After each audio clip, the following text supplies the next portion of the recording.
Next time you're planning to fly somewhere, consider going with a carrier who has spent the last 7.5 years rebuilding its entire fleet. A fleet that now offers you some of the newest, most technologically advanced equipment in the world. Not surprisingly, it's also among the most comfortable. Next time, see what a thrill it is to fly on a train. All aboard, all aboard, all aboard Amtrak. I'm Alfred Perlman. I'm a railroad man, and I'd like to tell you something about our railroad and what we're doing on it. People tend to take the railroad pretty much for granted. We in the railroad business probably haven't told the story of the changing conditions in our... I'm Phil Bell. I'm a railroad man too, and trains are in my blood. Today, railroads are telling the story of everything they do for America, right here on the All Aboard podcast.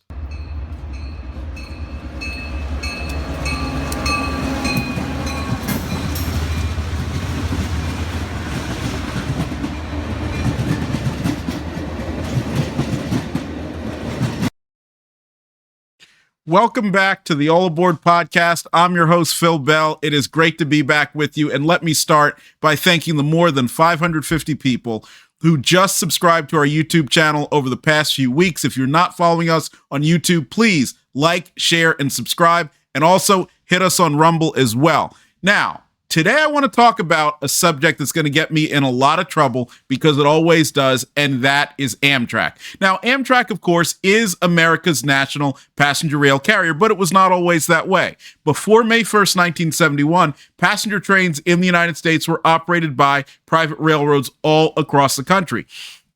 These trains served all 49 of the 50 states, or I should say 48 of the 50 states when you consider that the Alaska Railroad was, of course, government owned federally at the time, but I should say 48 out of the 50 states, and provided immense connectivity. However, that network was in steep decline, and this was for several reasons. First of all, because federal regulation really did not allow the private railroads to do what was necessary in order to match demand with supply. And that meant oftentimes trains had to run next to empty. There were more crew members on the trains than there were passengers, and so on. It also meant it was very difficult for the railroads to raise the necessary capital in order to support good, safe, reliable passenger train operation. And you need to look no further than old videos of Penn Central trains where the locomotives, as beautiful as the EMD E-units were that Penn Central was using, but they were wheezing. They had a lot of smoke coming out of their exhaust stacks because they were not maintained very well in most cases, and the railroad could not find ways to improve the situation, especially being so low on funds. Another reason why passenger rail was failing before the creation of Amtrak was, of course, the immense investment in air and highway that was done by federal government and the state governments as well as localities. This was a very big problem. Now, to be clear, I am a free marketer, as you know, and so I certainly would love it for everything to be private, but I do know in this country there will be investment in highway infrastructure and air by governmental entities simply because the people demand it.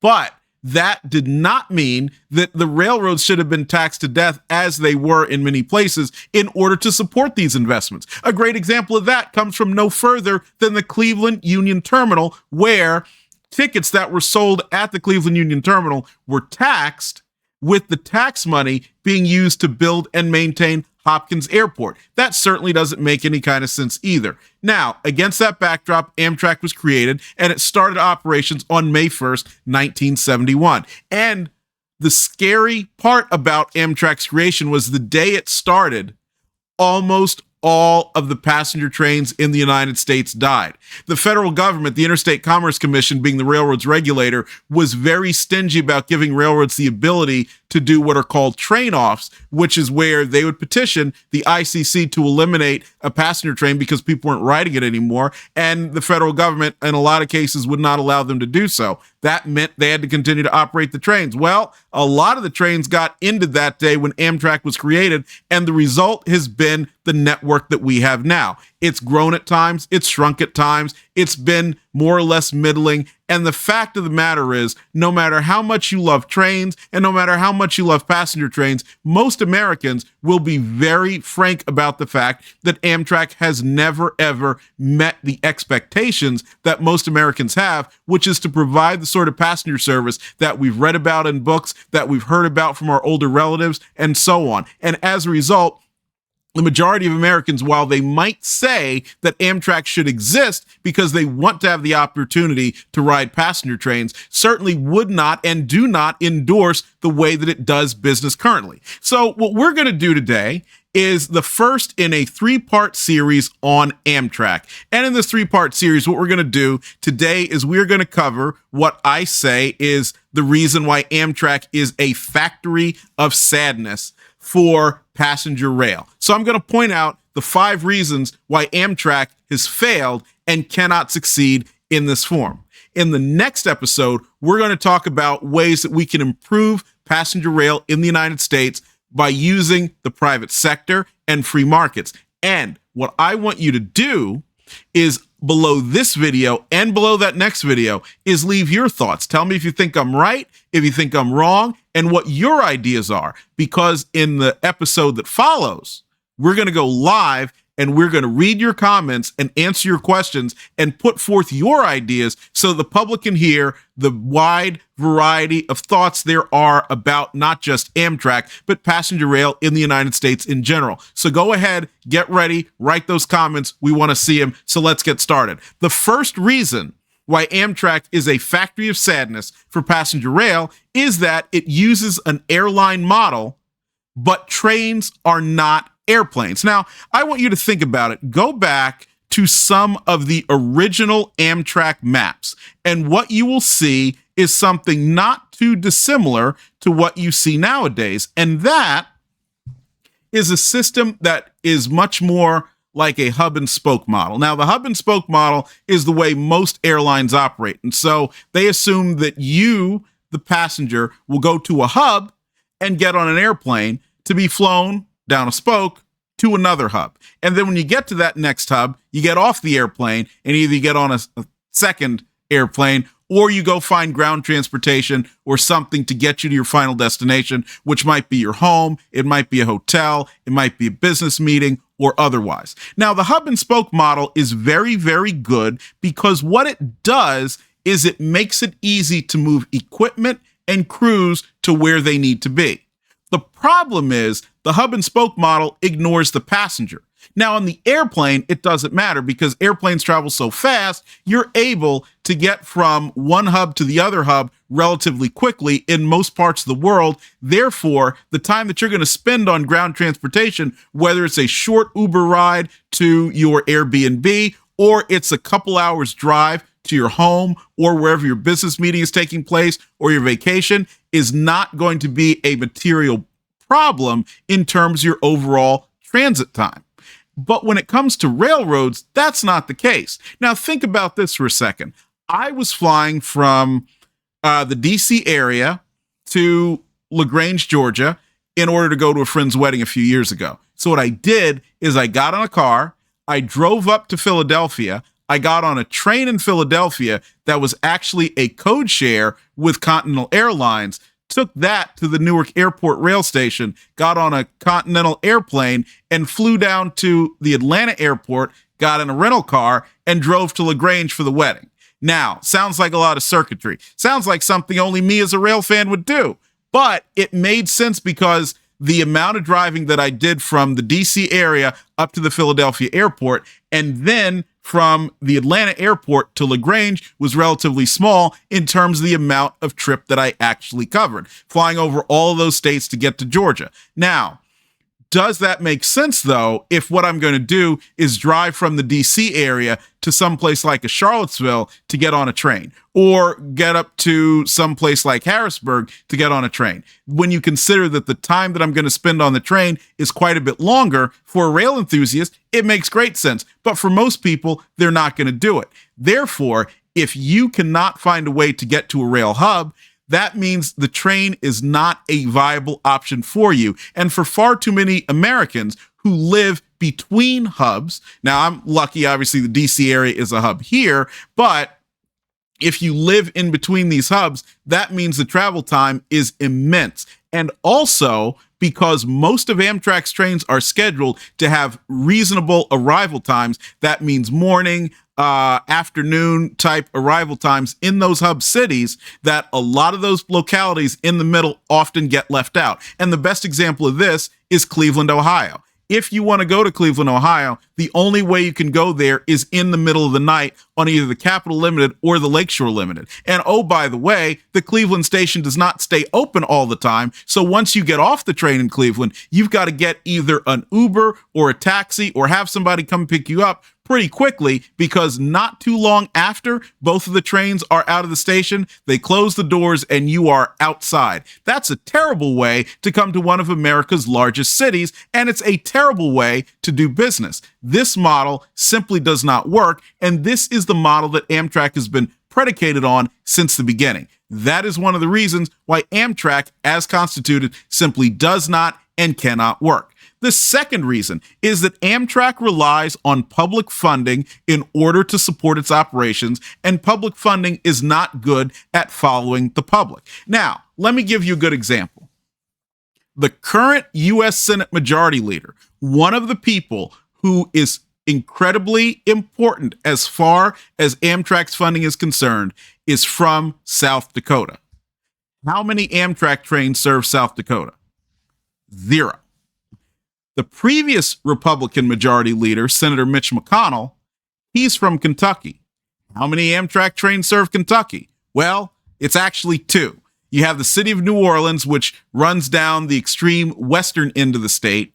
And then you have the tri-weekly Cardinal that sneaks into Kentucky and then leaves to get up to Cincinnati on its way to Chicago from New York. That means that 2 of the most important states over the past decade in terms of funding for Amtrak's operations have been represented by people who have little to no Amtrak service whatsoever.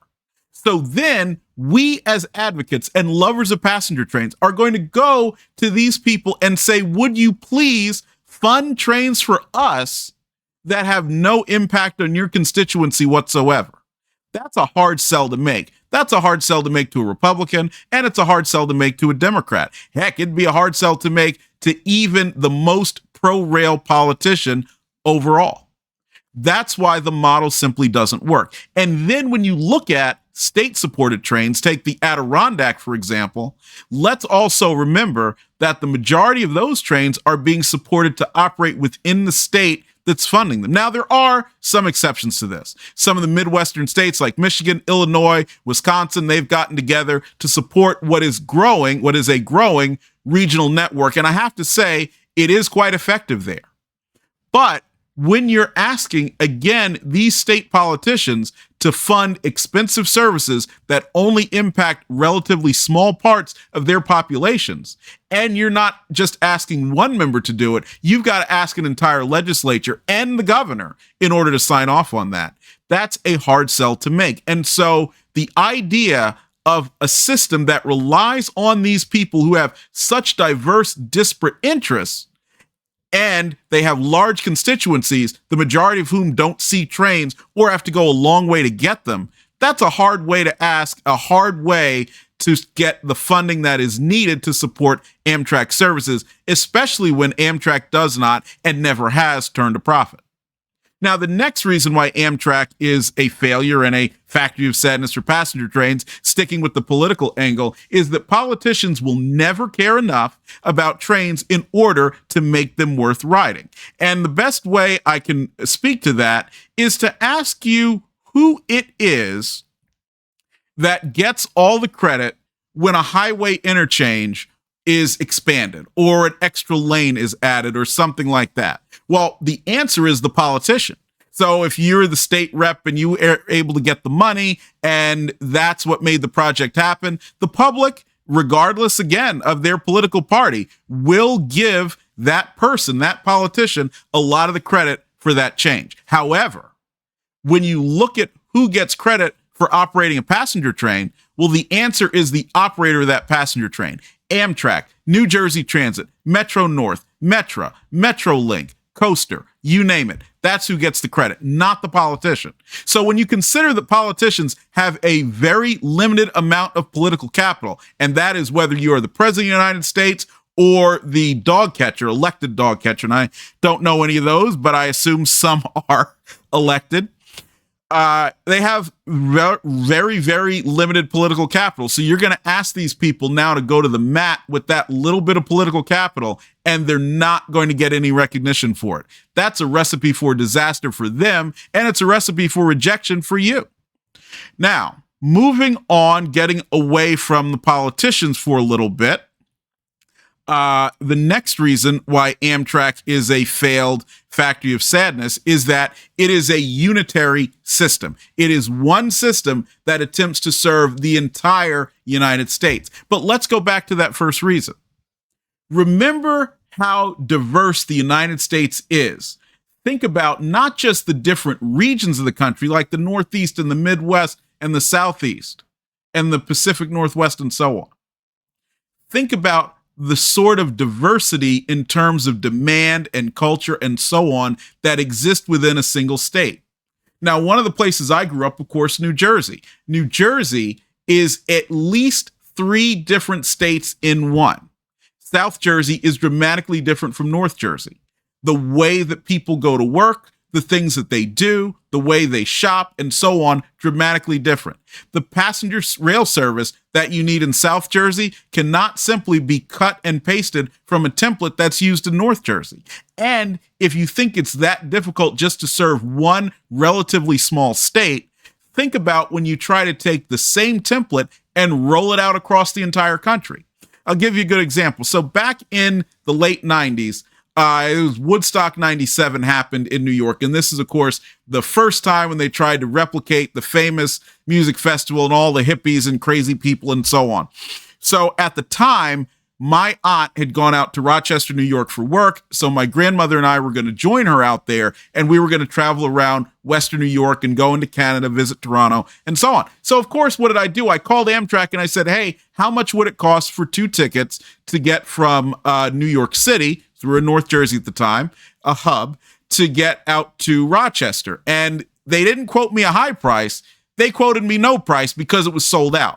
And I figured out, oh, that's right, it's sold out because of Woodstock 97. Now, let's say, for example, a healthy New York Central Railroad was operating that route, and a healthy Erie Lackawanna Railroad was in the picture as well. You would have the ability with those railroads to either utilize their surge fleet of rail cars or lease cars from other carriers or otherwise to accommodate that temporary demand while not losing sight of their existing business. That's a great way to do business, but Amtrak is unable to do that because they have got to make capital allocation decisions across the entire country. That means something like the New York State Fair or Woodstock 97 or something like that is simply going to get the shaft in terms of accommodating that demand. And if you're not able to accommodate the demand, you're not able to generate the revenue, and you won't be able to make the profits that are needed to support capital investment that allows the system to grow in terms of buying new equipment, refurbishing old equipment, keeping stations in great shape, and making them even better. That's not possible with the way that Amtrak is set up because it is a unitary system that is unable to meet these demands. And also going back to our first reason, let's also remember that a unitary system is also going to struggle, as we've talked about, in serving intermediate points. Just think for a second, if you are in some place like Syracuse, New York, and you're going to Toledo, Ohio. Currently, you can do that 1 time per day on the Lakeshore Limited, just one. What does that mean? Well, look over at Interstate 90 and you'll see all hours of the day, people are traveling that highway between those areas. What does that mean? That means Amtrak could be capturing some of that, or a private passenger rail operator could be capturing some of that. But as a unitary system that only has a limited amount of funds that it has to beg for, largely from people who do not have any interest or association with Amtrak whatsoever, and they are going to try to compete with that, it's absolutely going to fail, and it has for more than 50 years.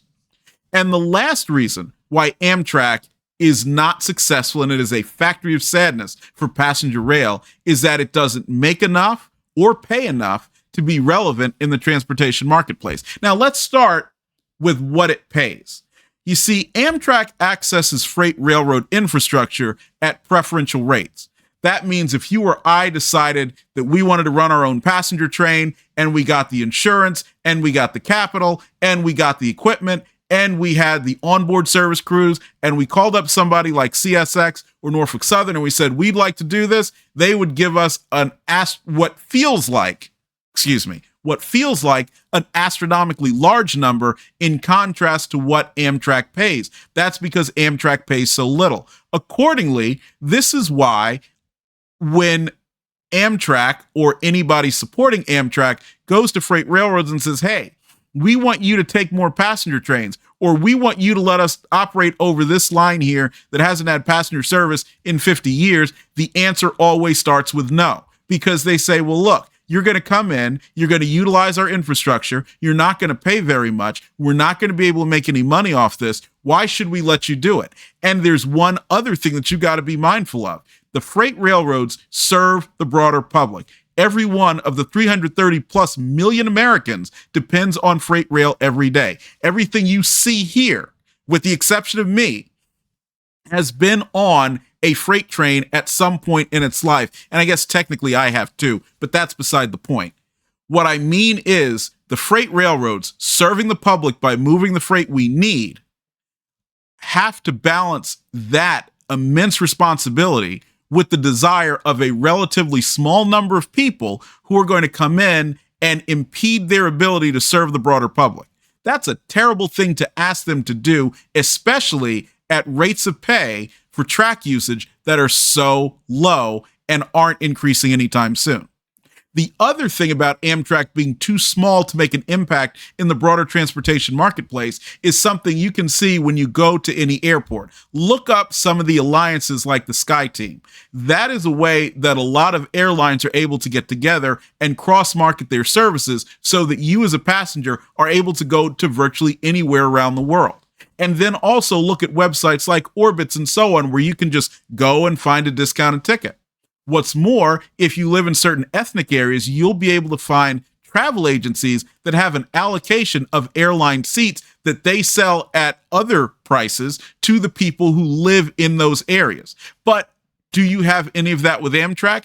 Absolutely not. The closest thing that you have to Amtrak being able to penetrate the broader travel market is its co-branded credit card, which does give you rewards. And I have to say that is a positive step forward, a very positive step, considering that back in the 1980s, W. Graham Claytor Jr., when he was president of Amtrak, and who was, of course, one of Amtrak's best leaders, notably was derisive toward the idea of a rewards program in the first place. So therefore, Amtrak or whomever is operating passenger rail, and we're not talking about a large unitary system, but smaller private-based operators will have to be much stronger and much larger in terms of what they do and be participating in alliances like the Sky Team and operating very robust rewards programs in order to be relevant and be successful, as opposed to the factory of sadness that Amtrak currently is. Now, as I always say, I don't mean for any of this that I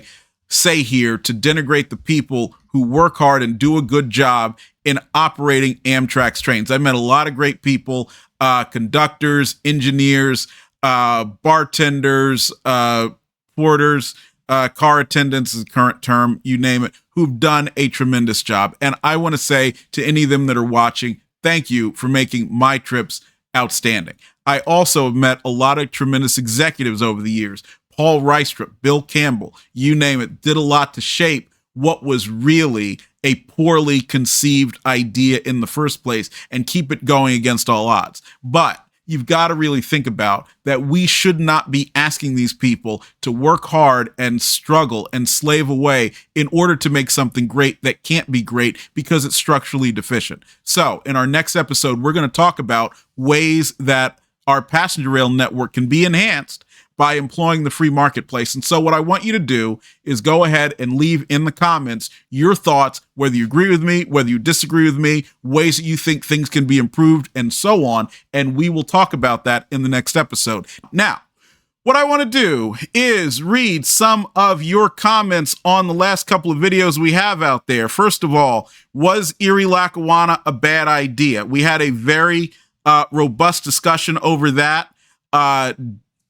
Doug OW3061 says, great video and information. I'm an Erie Lackawanna fan growing up in North Jersey, Greenwood Lake Line. Great job. Love that area.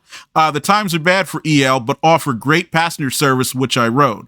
I think management was an issue between Erie and Lackawanna. A lot of the routes that were canceled in the 60s would have been good today. And you know what, Doug, you are right. I do think that Erie Lackawanna management was very, I guess you could say, at times it went from the sublime to the ridiculous. I've heard nothing but good things about Greg Maxwell, who was Erie Lackawanna's last president, that he did yeoman's work in keeping the railroad operating. I also heard a lot of great things about some of the folks that came over from the Norfolk and Western. Jack Fishwick, Joe Nykirk, John Turbyfill, they did a very good job. At the same time, there is a lot of record to say that the early management, especially during the merger time, did not do such a great job. And so that is part of what put the Erie Lackawanna in a very, very early hole. Scrolling down here, we've got EL-SP5ZI says the only luck that EL had was bad luck. They could never catch a break at the right time. It is to this day my favorite railroad. Well, it's mine too. And you're right, it pretty much was bad luck. Just reading about some of the early days and the difficulties they had in putting the Erie and Lackawanna together, which quite frankly shouldn't have been all that difficult because they were both relatively small railroads, and there had been so much coordination that went on before the merger took place to begin with. So that should have been far easier than it ultimately was. Going down a little bit here, at Don Hanley 1213, Don says, this is a very insightful view of the EL. I'm a model railroader and the Erie is my line to model. I have also written a book, Erie Lackawanna, the West End Volume 2. Oh, that is terrific. It is available through the Erie Lackawanna Historical Society. I've often wondered why the Erie and Lackawanna merged, since they were side-by-side roads through much of New York. Shared trackage and facilities where possible in New York and New Jersey made a lot of sense. I often wondered why the DL&W didn't merge with the NKP shortly after World War I. They seemed to be a natural fit for each other. As a partner with the Erie, I doubt that the CGW, CNNW, or SU would have made for a good merger. Getting trains through Chicago is a nightmare, and there's really not any good connections that don't involve the various belt railroads. I'm of the opinion that the Wabash would have made a much better partner for the Erie. The big problem with this would be having the PRR give up its controlling interest of the Wabash. The Wabash would have filled in what the Erie was lacking west of Marion, Ohio, and what the Erie and the Wabash didn't have east of Buffalo, New York. The two roads crossed at Huntington, Indiana, with the Erie having a small yard there and a fair amount of interchange between the roads. Both shared Dearborn Station as their Chicago passenger terminus. Other than these 2 points, the roads didn't compete with each other. The Wabash had a line through southern Ontario that connected to Buffalo, New York. This would have provided a short route for automotive traffic to the New England and New York area for the combined roads. In addition, with the Wabash going to Kansas City, Missouri, and Omaha, Nebraska, it would have created a good route for New England, northeastern area to ship products west and vice versa, giving the combined roads a long-haul route, something missing for most eastern railroads. Would this merger have worked, and would the corporation have survived? We can speculate now. Amazing comment, Don. Thank you for writing the book. I'm going to go ahead and put that on my list to buy, and I'll go ahead and link that in the description below this video.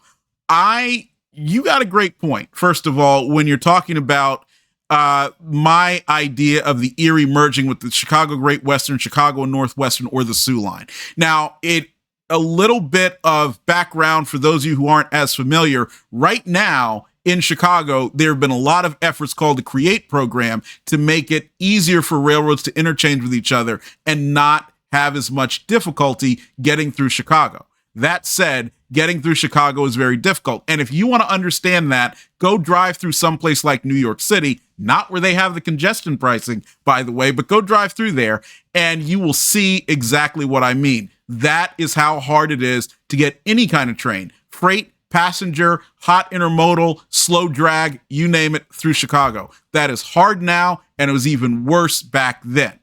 I think that is an important point that I did not consider, Don, and I will say, again, my assertion on some of the Granger roads as potential merger candidates was largely to focus on the traffic imbalance because the Erie, as well as the New York Central and Pennsylvania, but really big for the Erie because it was so small, had a hefty traffic imbalance. And my idea was to tap a lot of the grain that was in the Midwest that those railroads seem to have a problem making profits on. And I wanted to give them a longer haul in order to deal with that grain. Plus, the other thing is, all three of those railroads did have access to Minneapolis-St. Paul, the Soo Line, Minneapolis-St. Paul, and also a lot of connections with the Canadian railroads. So my thought process would be to look at the Erie-Lackawanna as being something, the Erie in that instance to be something as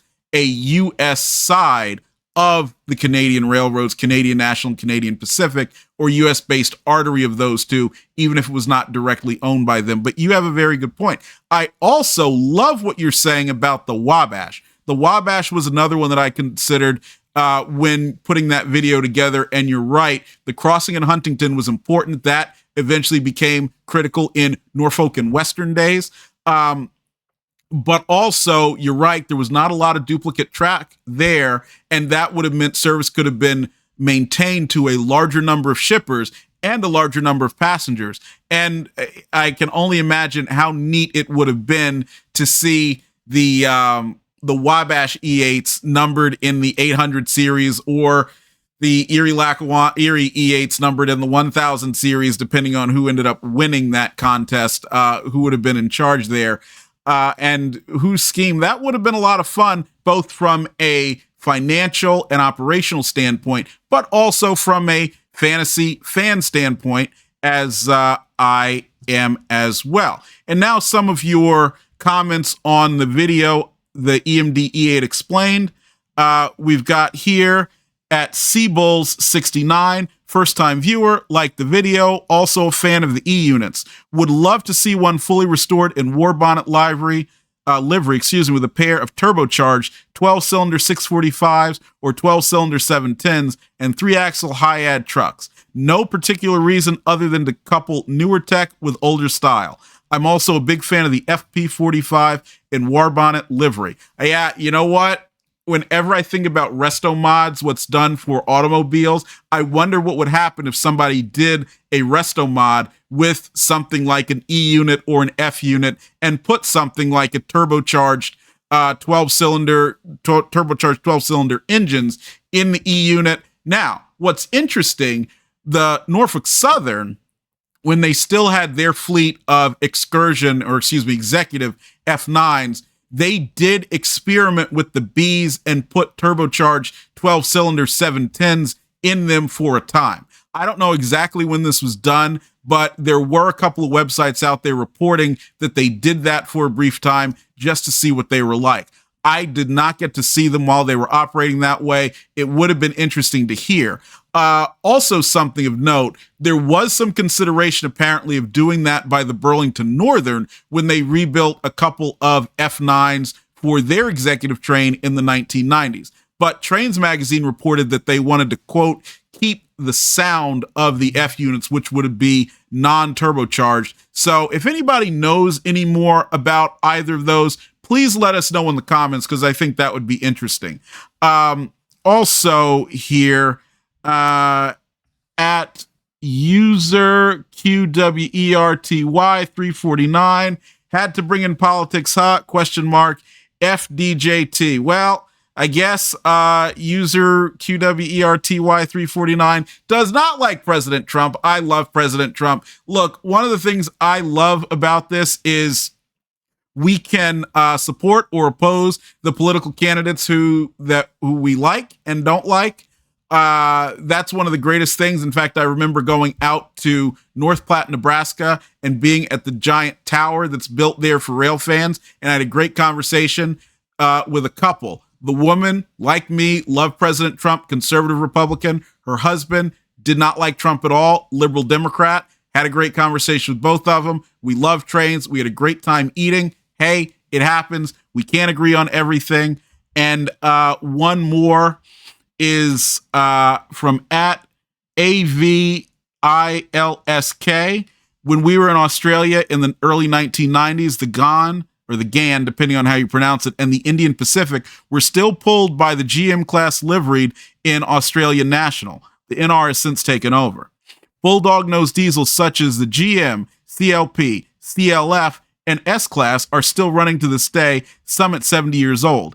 Here's a link to one channel where you can see them run, and then there's a link to a channel. And I also want to show you that Ron Phillips, who is the producer on the Daily Mojo, where you can find some of my political content, he and his wife sent me this book, my little golden book about trains. This is actually an Australian, the image of one of the Australian CLP and CLF classes that were built under license from GM out in Australia and do in fact continue to run at 70 years old in some cases. So thank you so much for being part of the All Aboard podcast by All Things Trains. We will see you down the line, and we will be back in a few days with our next video where we talk about how to fix passenger rail in the United States. So thank you for choosing All Things Trains, and we'll see you down the line.